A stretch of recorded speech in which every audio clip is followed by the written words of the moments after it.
शुक्र गजासी सुपरी हाणे कढूं न कंहिंजी कान सजण आयो पाण मिठा मुंहुं मिसकीन ॾे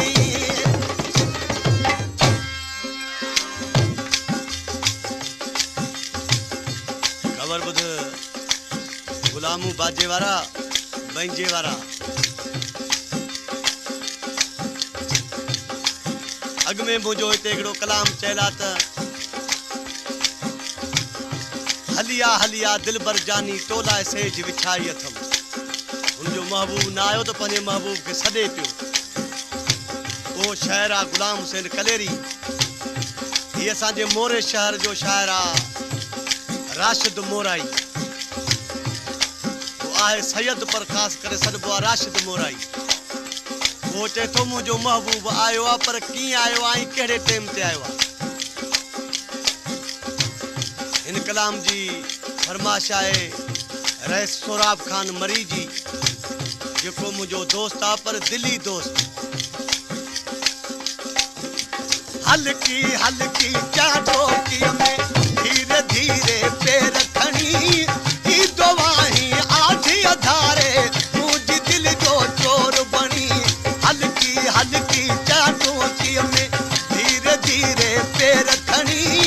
ही दवाही आधी अधारे मुंहिंजी दिल जो चोर बणी हल्की हल्की चाटोकीअ में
बचण कम पतंग जो भौर वठंदा वास कयो वतन केतरा भौरन वारो लिबास जद सड़ी थी देखाक त पो परवानो सडबे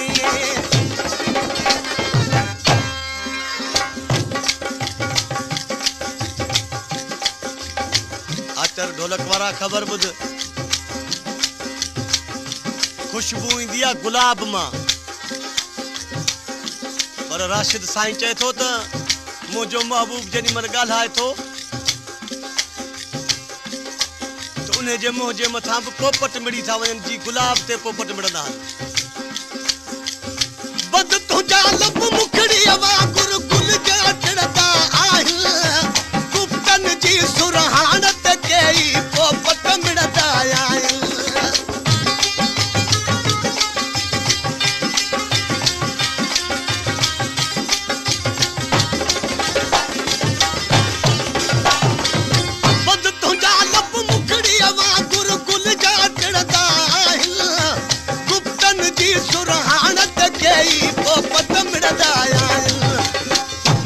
मन में मोहब्बत तुझी मुझे मन में मोहब्बत तुझी तुझे मन में मेहर घणी की दुआई आधी अधारे मुझे दिल जो चोर बनी हल्की हल्की जादूती में धीरे धीरे पैर खणी की दुआई आधी अधारे मुझे दिल जो चोर बनी हल्की हल्की जादूती में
राशिद ताला ही तू आई